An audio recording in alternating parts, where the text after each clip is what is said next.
మాచర్ల ఘటనపై కేంద్ర ఎన్నికల సంఘం సీరియస్ అయింది. ఎమ్మెల్యే పిన్నెల్లిపై పలు సెక్షన్ల కింద పోలీసులు కేసు నమోదు చేసినట్లుగా ఏపీ ఎన్నికల ప్రధానాధికారి ముఖేష్ కుమార్ మీనా తెలిపారు. పోలీస్ బృందాలు పిన్నెల్లి కోసం గాలిస్తున్నట్లుగా వెల్లడించారు. ఇక ఈవీఎం ధ్వంసమైన డేటా మాత్రం సేఫ్ గానే ఉందని క్లారిటీ ఇచ్చారు సీఈఓ ముఖేష్ కుమార్ మీనా.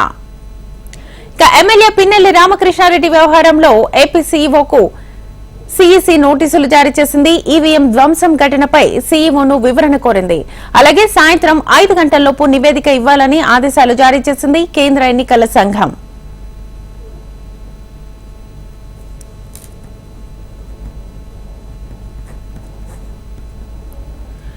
ఇక పిన్నెల్లి అరెస్ట్ కు రంగం సిద్దమైంది. పిన్నెల్లి హైదరాబాద్ లో ఉన్నాడనే సమాచారంతో అతన్ని అరెస్ట్ చేసేందుకు పోలీసు బృందాలు వెళ్లాయి. ఈ నేపథ్యంలో ఏ క్షణంలోనైనా పిన్నెల్లిని అరెస్ట్ చేసే అవకాశం కనిపిస్తోంది. ఇదే అంశానికి సంబంధించి ఫుల్ డీటెయిల్స్ మా ప్రతినిధి వినయ్ అడిగి తెలుసుకుందాం లైవ్ ద్వారా. వినయ్, శ్వేత, మాచర్ల ప్రస్తుతం sitting MLA YSR Congress party అభ్యర్థి పిన్నెల రామకృష్ణారెడ్డికు ఈవీఎం ధ్వంసం ఘటనలకు సంబంధించి అన్ని కోణాల్లో ఆయన మెడకు ఉచ్చు బిగుస్తా ఉంది. ఈవీఎంను ధ్వంసం చేసినట్టు నేరుగా ఆయనే ఆ సీన్లో సీసీ కెమెరాలో చిక్కిన నేపథ్యంలో ఈ ఘటనకు సంబంధించి కేంద్ర ఎన్నికల సంఘంతో పాటు రాష్ట్ర ఎన్నికల సంఘం అదేవిధంగా ఉన్నతాధికారులందరూ కూడా ఈ ఘటన పైన సీరియస్ గా ఉన్నారు. కొద్దిసేపటి క్రితమే ఆ కేంద్ర ఎన్నికల సంఘం కూడా రాష్ట్ర ఎన్నికల సంఘం పైన సీరియస్ అయింది. ఈ ఘటనకు సంబంధించి సాయంత్రం 5 గంటల వరకు క్లారిటీ ఇవ్వాలని చెప్పి కోరిన నేపథ్యంలో కొద్దిసేపటి క్రితమే రాష్ట్ర ఎన్నికల కమిషనర్ ముఖేష్ కుమార్ మీనా కూడా ఒక మీడియా సమావేశం నిర్వహించారు. మొత్తం ఈవీఎం ధ్వంసం ఏ విధంగా జరిగింది, దాని తర్వాత కేసు ఏ విధంగా దర్యాప్తు చేశారన్న దానిపైన మీడియా కూడా ఆయన వివరించారు. దాంట్లో ప్రధాన అంశాలు చూసుకున్నట్టయితే 9 పోలింగ్ స్టేషన్లో ఈవీఎంలు ధ్వంసం చేసినట్టు అతను ట్రాక్ లో తెలిసినట్టు కూడా ముఖేష్ కుమార్ మీనా చెప్పడం జరిగింది. బయట నుంచి వచ్చి ఆ ఈవీఎంలో ధ్వంసం చేశారని కూడా ముఖేష్ కుమార్ మీనా చెప్పారు. మాచర్లలో మొత్తం 7 చోట్ల ఈ ఈవీఎంలు ధ్వంసం అయ్యాయని చెప్పి, అలాగే అల్లర్లు జరుగుతాయి, హింసాత్మకమైన ప్రాంతాలని చెప్పి ముందే వెబ్కాస్టింగ్ నిర్వహించారు. అయినా కూడా ఇటువంటి ఘటనలు జరిగినాయి. మొత్తం ఆ వెబ్కాస్టింగ్ ద్వారానే మొత్తం పూర్తిగా అన్ని కోణాల్లో కూడా విచారణ జరిపించాము. ఎవరెవరు ఈ దాడులకు పాల్పడ్డారనే దానిపైన కూడా ఒక క్లారిటీ ఉందని ఆ ముఖేష్ కుమార్ మీనా చెప్పడం జరిగింది. దాంతోపాటు దీనికి సంబంధించి సిట్ కూడా ఏర్పాటు చేసిన నేపథ్యంలో సిట్ కూడా పూర్తి స్థాయిలో అనేక బృందాలుగా విడిపోయి ఒక రిపోర్ట్ కూడా ప్రాథమిక రిపోర్ట్ కూడా నివేదిక కూడా ఇచ్చింది. దానికి సంబంధించి కూడా ఈరోజు ముఖేష్ కుమార్ మీనా ప్రస్తావించడం జరిగింది. దాంతోపాటు ఈ నెల 20వ తేదీన కోర్టులో పిన్నెల రామకృష్ణారెడ్డిను ఈ ఘటనలో ఏవన్గా కూడా చేరుస్తూ మెమో కూడా జారీ చేసినట్టు ఆ ముఖేష్ కుమార్ మీనా చెప్పారు. దాంతో పాటు ఈ ఘటనకు సంబంధించి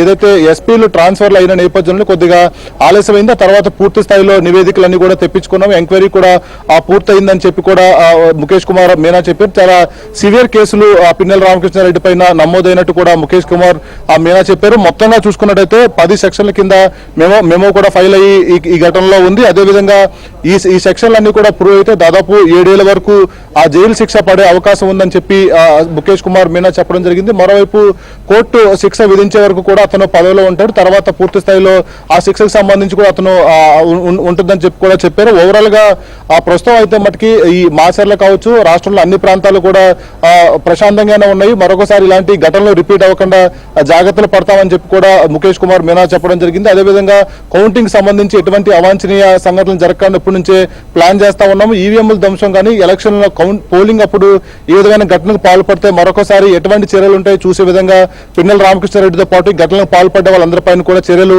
తీసుకుంటామని ముఖేష్ కుమార్ మీనా చెప్పారు. ఓవరాల్ గా ఈ రోజు మొత్తం ఈ ఈవీఎంల ధ్వంసంకు సంబంధించి రెడ్ హ్యాండెడ్ గా పిన్నెల రామకృష్ణారెడ్డి దొరికిన నేపథ్యంలో అన్ని కోణాల్లో ఆయన మెడకు ఉచ్చు బిగుస్తా ఉంది. ప్రస్తుతం అటు పోలీసులతో పాటు మిగిలిన బృందాలు కూడా పిన్నెల రామకృష్ణారెడ్డి కోసం గాలిస్తా ఉన్నాయి. ప్రస్తుతం ఆయన హైదరాబాద్ లో ఉన్నట్టు కూడా తెలుస్తా ఉంది. ఏ క్షణంలో కూడా ఆయన అరెస్ట్ చేసే అవకాశం కనిపిస్తా ఉంది. మరోవైపు కేంద్ర ఎన్నికల సంఘం కూడా నివేదిక అడిగిన నేపథ్యంలో ముఖేష్ కుమార్ మీనా కూడా ఒక నివేదికను సిద్ధం చేశారు. ఓవరాల్ గా పిన్నెల ఎపిసోడ్ అయితే మట్టికి రాష్ట్రంలో సంచలనంగా మారింది. శ్వేత, వినయ్, అయితే ఇప్పటికే పిన్నెల్లికి సంబంధించినటువంటి అనుచరులను కొంతమందిని అదుపులోకి తీసుకున్నట్లుగా తెలుస్తోంది. అండ్ ప్రధానంగా ఇప్పటికే పల్నాడులో 144 సెక్షన్ అమలు చేస్తున్నారు. ఇటు కౌంటింగ్ కి సంబంధించి కూడా ఎలాంటి అవాంఛనీయ ఘటనలు జరగకుండా ఇటు పిన్నెల్లి అనుచరులు ఎవరెవరైతే ఉన్నారో లేకపోతే ఎవరెవరు ఇన్వాల్వ్ అయ్యారని పోలీసులు డౌట్ పడుతున్నారో వాళ్ళందరినీ కూడా అదుపులోకి తీసుకుని విచారించే అవకాశం కనిపిస్తుందా?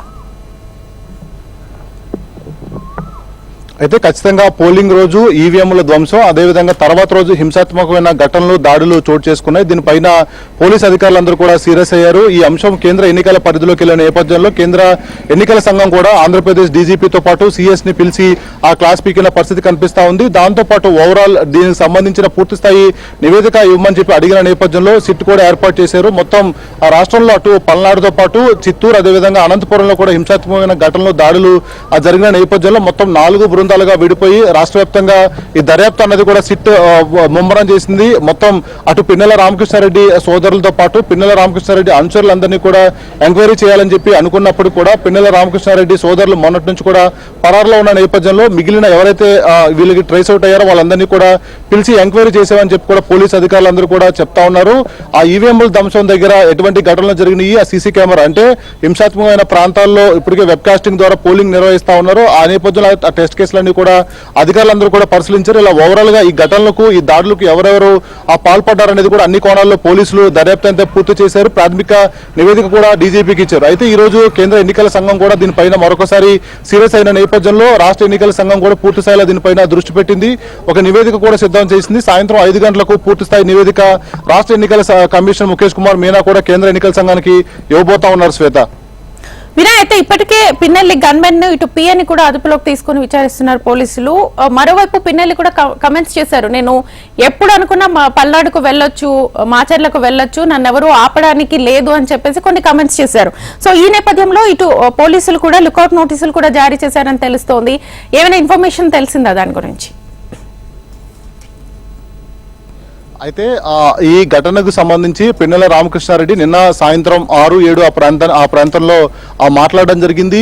ఈ దాడులకు సంబంధించి, ఈ హింసాత్మకమైన ఘటనలకు సంబంధించి కూడా తనకు ఎటువంటి సంబంధం లేదని కూడా ముందు తను క్లెయిమ్ చేసుకున్న పరిస్థితి కనిపించింది. అదేవిధంగా పల్నాడు ప్రాంతంలో ఇలాంటి ఘటనలకు జరగడం కారణం తెలుగుదేశం పార్టీ కొంతమంది అధికారులు సపోర్ట్ చేయడం వల్ల ఇలా జరిగిందని చెప్పి పిన్నెల రామకృష్ణారెడ్డి హైదరాబాద్ లో మీడియాకు ఇంటర్వ్యూలు ఇచ్చిన పరిస్థితి కనిపిస్తోంది. తర్వాత గంటలోనే ఏదైతే పల్నాడులో ఒక పోలింగ్ బూత్ లో స్వయంగా ఎమ్మెల్యే అయ్యుండి, అభ్యర్థి అయ్యుండి వెళ్ళి అతను ఈవీఎంలు ఏ విధంగా ధ్వంసం చేస్తున్నారు ఆ వీడియో అంతా కూడా బయటకు వచ్చింది. ఆ తర్వాత పిన్నెల రామకృష్ణారెడ్డి అప్పటి నుంచి కూడా అప్స్కాండ్ లో ఉన్నారు. అతను ఎక్కడ ఉన్నారని కూడా పోలీసులు కావచ్చు ఎవరికి కూడా దొరకడం లేదు. ఆ తర్వాత పోలీసులు కూడా దీనిపైన పెద్ద ఎత్తున దర్యాప్తు కూడా మొదలు పెట్టారు. ఎందుకంటే ఈవీఎంలు ధ్వంసం చేసిన కేసులో అనుచరులు ఉండటం ఒక ఎత్తు అయితే నేరుగా క్యాండిడేట్ ఉండడంతో ఈ అంశం అన్నది కూడా చాలా తీవ్రంగా ఎన్నికల కమిషన్ తో పాటు రాష్ట్ర పోలీస్ అధికారులు కూడా తీవ్రంగా పరిగణిస్తా ఉన్నారు.